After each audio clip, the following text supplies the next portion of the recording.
Hoy nos metemos de lleno en un libro que, bueno, le da la vuelta por completo a un movimiento que muchos creen conocer. Totalmente. La fuente es The 10% Protocol, Sneaky Morse and the Masonic Infiltration of the NOI, de un tal Frank Rodríguez. Y la tesis que plantea es de las que te dejan pensando. Desde luego, sostiene que la nación del Islam no fue lo que parecía, no fue un movimiento de liberación. No, todo lo contrario. La describe como una especie de red de pesca, o peor aún, una prisión mental en toda regla. Exacto. Y diseñada supuestamente por una élite, a la que llama el 10%, para controlar a las masas, el 85%. Vaya punto de partida. Pues sí. Y nuestro objetivo aquí es precisamente ese, desmenuzar las ideas más potentes del texto. Para entender el argumento, no para validarlo, ¿verdad? Justo. Se trata de entender la arquitectura de un argumento que es, bueno, muy complejo y provocador. ¿Y qué vamos a tocar? ¿Orígenes? ¿Líderes? Pues vamos a ver lo que esta fuente cuenta sobre los orígenes de la nación del Islam, el papel que le asigna a sus líderes y, sobre todo, las conspiraciones que, según el autor, acabaron con vidas. ¿Con la vida de quienes intentaron sacar la verdad a la luz, supongo? Ni más ni menos.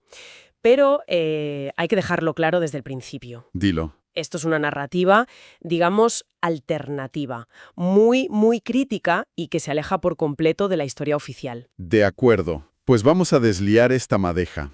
Empecemos por la base, por lo que el libro llama la arquitectura del engaño. Venga. La primera pieza del puzzle, según esta fuente, es el fundador, W.D. Fard Muhammad. Y ya de entrada, la descripción que hace es Rompedora. total. No era ni una figura divina ni un dios misterioso. Lo define como un operativo. Un operativo, esa es la palabra exacta. La visión de Rodríguez es que Farad fue un maestro de la ingeniería social. A ver, explícame eso. Aterriza en Detroit en plena Gran Depresión, o sea, el caldo de cultivo perfecto, con la gente desesperada, buscando un salvador. Y él se presenta como tal. Bueno, lo que hace según el libro es aprovechar esa vulnerabilidad para levantar una estructura de poder que gira en torno a un dios misterioso. Entiendo. Pero entonces, ¿cuál es el truco? Si mucha gente buscaba a Dios, ¿qué lo hacía diferente? Ahí está la clave. Según el autor, el truco fue una genialidad de manipulación. ¿En qué sentido? No se trata de ofrecer a Dios, sino de sustituir un dios por otro. Quitas al dios externo del opresor, pero en su lugar pones otro dios externo, el tuyo. Con lo cual la dependencia no se rompe. Exacto, solo cambia de dueño. La gente sigue mirando hacia arriba buscando respuestas, en lugar de mirar hacia adentro. Y el autor es bastante duro con las enseñanzas en sí, ¿no? Creo que las llega a llamar ciencia de parvulario. Es una descripción brutal, sí. El libro insiste en que eran conceptos básicos envueltos en un halo de misticismo, ¿Cómo? usando simbología masónica y Rosacruz para que parecieran conocimientos, pues, arcanos y profundos. Ya, para darle un aire de exclusividad. Eso es. La idea clave aquí no es solo que el conocimiento era simple, sino que la apariencia de complejidad era el verdadero mecanismo de control. Hacía que la gente sintiera que recibía secretos profundos. Cuando en realidad, desde la perspectiva del autor, solo se reforzaba su dependencia. Y hay una acusación aún más grave que se menciona. Sí, La de borrar la historia real de la gente. exacto. Esto es un punto central en el que el libro insiste muchísimo. ¿Qué dice exactamente? Acusa a Fard de llevar a cabo un borrado cultural deliberado, de eliminar los lazos ancestrales que esa gente tenía con sus orígenes indígenas. ¿Menciona un grupo específico o no? Sí, menciona a los Nitaíno y sustituye esas raíces por una mitología de nuevo cuño, la de la tribu de Shabaz. Es como si les quitaran su propio disco duro para instalarles un software nuevo y controlable. Esa es una analogía perfecta, ni más ni menos. Vale, si Fard sentó las bases de esta prisión mental, como la llama el autor, da la sensación de que el edificio se volvió mucho más oscuro con su sucesor, Elijah Muhammad. Uf, sí. ¿Qué nueva dimensión añade el libro a su figura? Si lo de Fard fue la arquitectura, lo de Elijah Muhammad, según el texto, fue la decoración perversa del interior. Suena bastante mal. Es que el autor titula esta fase La logia del pervertido. Y la acusación que lanza es durísima. ¿Cuál es? Que Elijah Muhammad añadió una capa de, bueno, de depravación personal, usando su estatus de mensajero de Dios como tapadera. ¿Tapadera para qué? Para la explotación sexual sistemática de sus secretarias, con las que, según la fuente, llegó a tener varios hijos. Eso es una acusación increíblemente grave.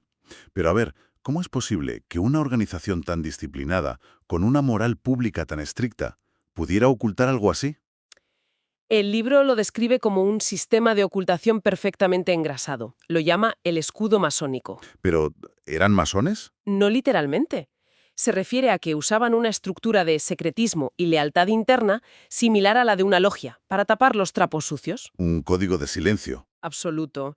Y si alguien se atrevía a hablar, pues entraba en juego el brazo armado de la organización, el Fruit of Islam. ¿Y cuál era su papel según el libro?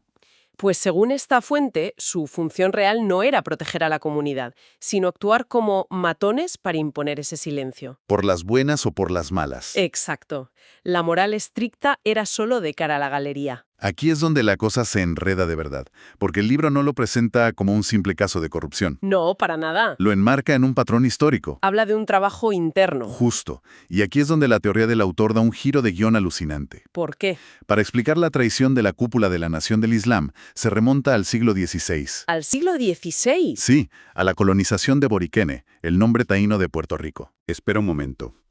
El autor conecta la conquista de Puerto Rico en el siglo XVI con un movimiento en Detroit en el siglo XX. A primera vista, parece una conexión un poco forzada. Lo parece, pero la justificación está en la figura del arquetipo del traidor. A ver, El libro rescata a un personaje histórico llamado Juan Garrido, un conquistador negro que luchó codo con Ponce de León. ya. Para el autor, Garrido es el molde, el arquetipo de lo que él llama el sneaky Moor, el moro astuto. O sea, un operativo.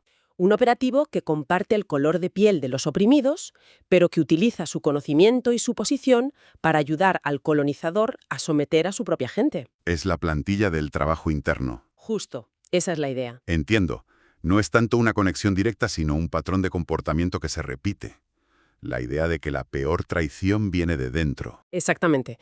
Esa traición histórica es el modelo que, según el autor, replica la cúpula de la Nación del Islam, La lección es que el enemigo más peligroso no es el que tienes enfrente. sino el que se sienta a tu lado, te habla como un hermano y te promete la salvación mientras, en fin, te está vendiendo al sistema. Siguiendo esa lógica tan dura, ¿quiénes fueron las víctimas modernas de este trabajo interno?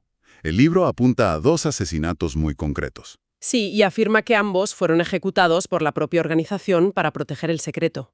El primero es Malcolm X. El primero, y el más famoso, es el de Malcolm X, el Hajj Malik el-Shabazz. Y la narrativa que construye el autor es que no lo mataron por dejar la Nación del Islam. No, esa es la versión oficial. Según esta fuente, la verdadera razón es que había descubierto lo que el libro llama los actual facts, los hechos reales, ¿Qué eran?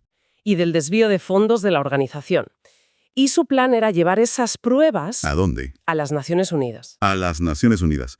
O sea, buscaba convertir un escándalo interno en un asunto de derechos humanos a nivel global. Exacto. Eso habría sido una bomba atómica. Una bomba atómica totalmente, y por eso, según el libro, su asesinato en el One Ballroom es la máxima expresión del protocolo del 10%. El ejemplo perfecto de cómo funciona el sistema. Justo.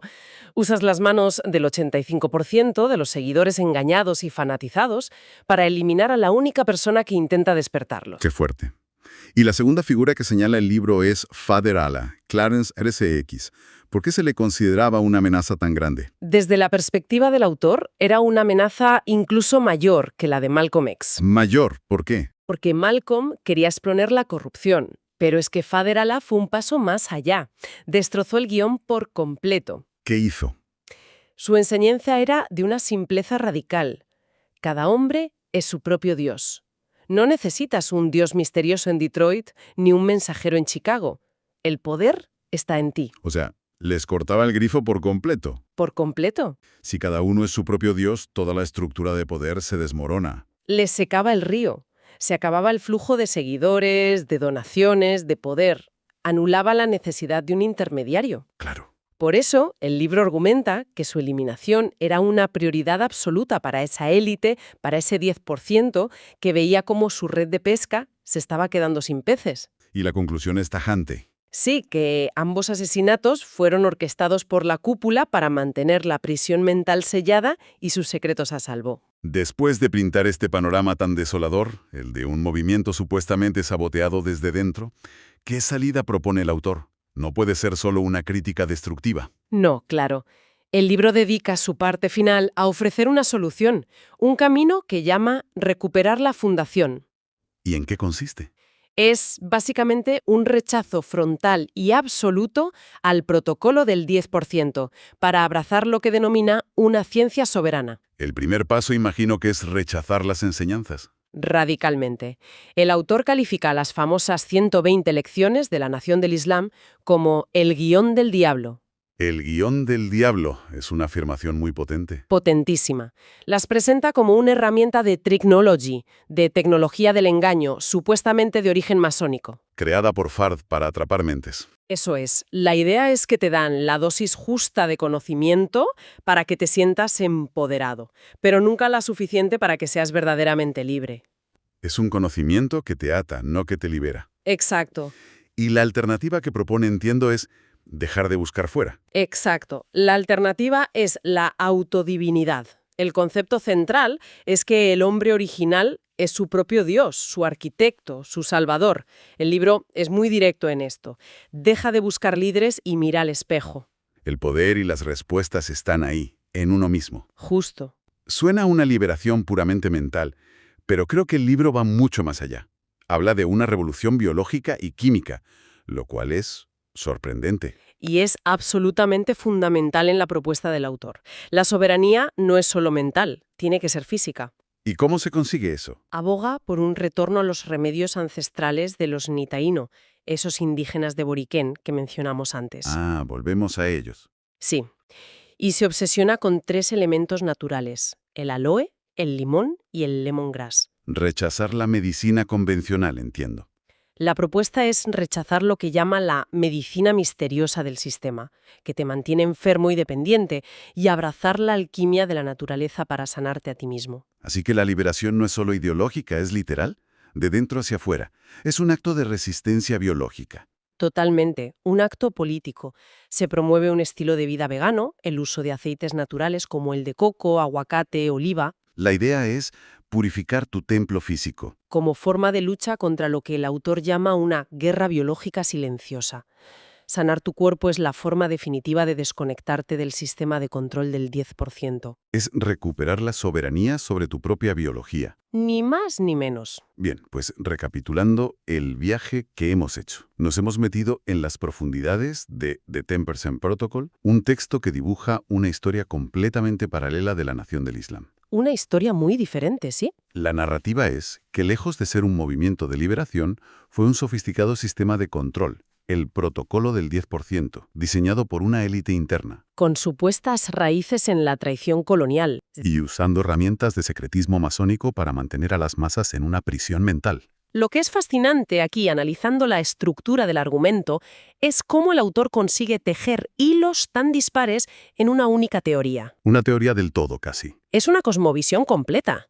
Conecta la colonización de Puerto Rico en el siglo XVI con asesinatos en Nueva York en los 60. Vincula corrupción interna con sociedades secretas. Y lo ata todo a una llamada a la acción tremendamente personal y física. Tu salud, tu dieta, los remedios naturales que usas. Es una teoría unificada sobre el control y la liberación que va de lo macro a lo micro. Totalmente. Y para cerrar, como siempre, dejamos un pensamiento en el aire, una idea que el propio autor plantea para el presente. Que no es poca cosa. El libro argumenta que este protocolo no es algo del pasado, sostiene que ha evolucionado y que hoy se manifiesta como Technology Digital, A través de los algoritmos de redes sociales y de ciertos influencers. que actuarían como nuevos guardianes del sistema. Y en esa línea advierte sobre la existencia de lo que llama los 5 farsantes, supuestos maestros que en realidad son puertas giratorias que te devuelven a la misma prisión mental, pero con un decorado nuevo. Exacto. Y esto nos deja con una pregunta muy pertinente para hoy, creo. A ver, Si damos por buena la premisa del libro, en esta era digital donde cualquiera puede ser un gurú y cualquier algoritmo puede moldear nuestra realidad, ¿cómo podemos distinguir un camino genuino hacia el conocimiento de una prisión mental moderna? una prisión mucho más sofisticada, sutil Y personalizada. Ahí queda eso.